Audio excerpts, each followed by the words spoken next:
Pak Muhadjir, hari ini yang jadi perbincangan terutama oleh netizen di media sosial adalah mudik memang dilarang tapi wisata dibuka. Katanya itu ada inkonsistensi di sana. Dua tempat yang paling tampak hari ini adalah salah satunya Ancol di Jakarta dan juga di Pantai Pangandaran. Itu gambarnya viral sekali, orangnya banyak sekali. Kalau kemudian ada kebijakan yang tumpang tindih seperti ini, apakah yakin pemerintah bahwa COVID itu nanti bisa terkendali, Pak Muhadjir? Iya, Mbak Sofi, saya kira masalahnya bukan inkonsistensi ya, tetapi memang kebijakan sekarang ini dibanding tahun lalu berbeda ya. Kalau tahun lalu itu dalam kaitannya dengan mudik ini adalah yang berlaku adalah PSBB, pembatasan sosial berskala besar, sehingga aktivitas-aktivitas yang berskala besar memang dilarang. Kalau sekarang ini kan larangan peniadaan mudik ini dalam konteks pembatasan mikro. Sehingga yang berskala besar memang masih dimungkinkan kecuali mudik. Sehingga memang aktivitas pariwisata segala itu masih dibolehkan. Gitu. Hanya memang tidak kemudian otomatis karena dibolehkan bisa semena-mena, seenaknya, tanpa mematuhi protokol, tanpa memperhitungkan kapasitas dan seterusnya. Karena itu ini sangat tergantung pada pemerintah daerah masing-masing dan juga Satgas Covid daerah.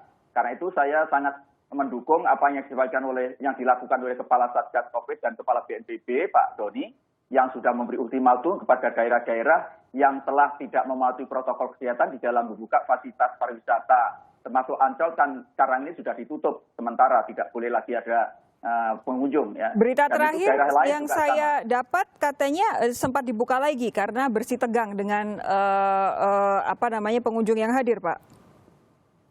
Saya tidak tahu persis, tapi paling tidak apa yang dilakukan oleh Satgas, kemudian juga pemerintah daerah, dan juga melibatkan pengelola dari fasilitas pariwisata, itu sudah diupayakan. Dan mudah-mudahan setelah ini nanti semua bisa berjalan tertib seperti semula.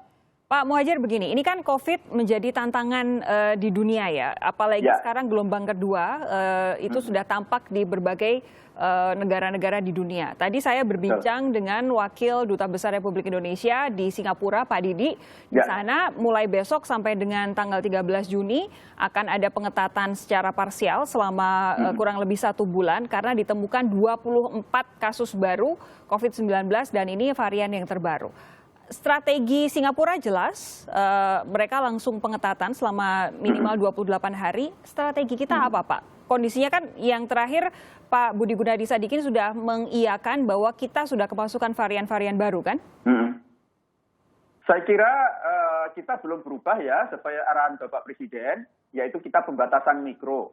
Pembatasan mikro itu artinya setiap kasus kita kejar pada level yang paling bawah, kemudian segera kita lakukan penindakan, mulai dari isolasi, karantina, kemudian tracking, dan kemudian testing, kemudian yang memang terbukti sakit segera diobati, sehingga dalam penetapan zona juga tidak dalam skop yang besar, tapi zona dalam skala kecil. Sekarang Bapak Presiden sudah menetapkan bahwa kalau di dalam RT ada 5 rumah tangga yang ada penghuninya ada COVID, maka itu bisa didatakan RT itu zona merah.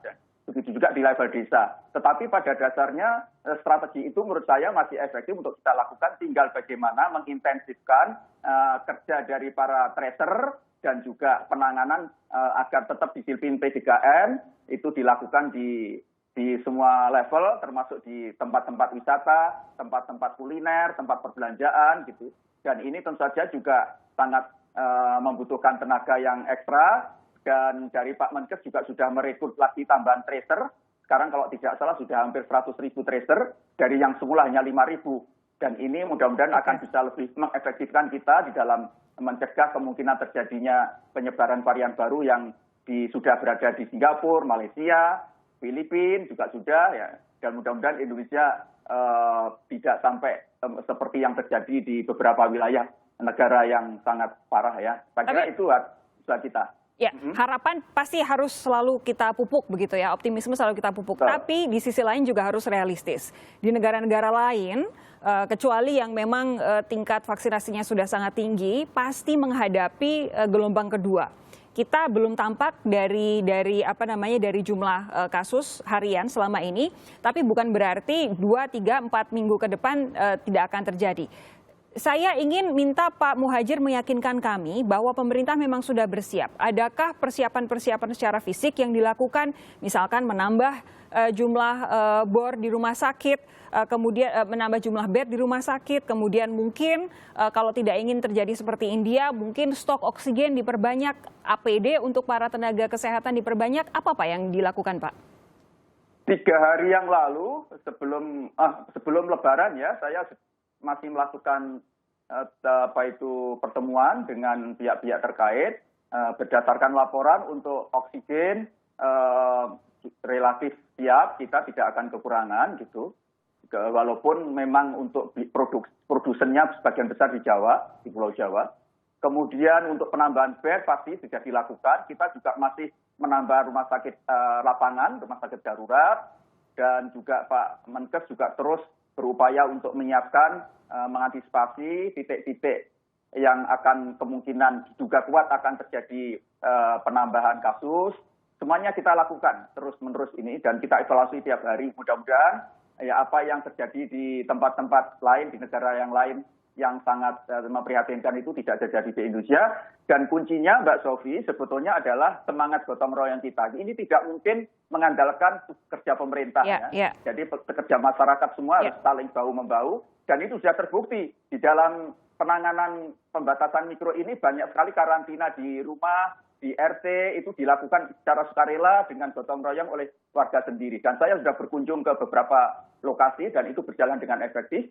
Dan ini mudah-mudahan adalah salah satu, jadi gotong royong inilah menurut saya piranti utama kita yang kekuatan yang dahsyat yang tidak dimiliki oleh negara-negara yang lain untuk ikut dalam upaya kita untuk menangani COVID-19. Pak Muhadjir, kalau gotong royongnya kita tentu pasti akan saling bersama-sama dengan pemerintah untuk bekerja sama, mengajak masyarakat sebanyak-banyaknya juga. Tapi begini, kalau datanya ini yang disampaikan oleh Pak Budi Gunadisadikin sendiri beberapa saat yang lalu sebelum Lebaran, ini ada penambahan ranjang rumah sakit sampai dengan 390.000 dan ICU 22.000. Ini memang sudah ditambah. Tapi apakah angka ranjang 390.000 dan ICU 22.000 itu cukup untuk penduduk kita yang totalnya 270 juta, Pak Muhadjir? Itu semua kan akan bergerak, Mbak. Tergantung kasusnya nanti gitu. Dan itu sudah persiapan maksimum sesuai dengan prediksi kita, kemungkinan kenaikan kasus.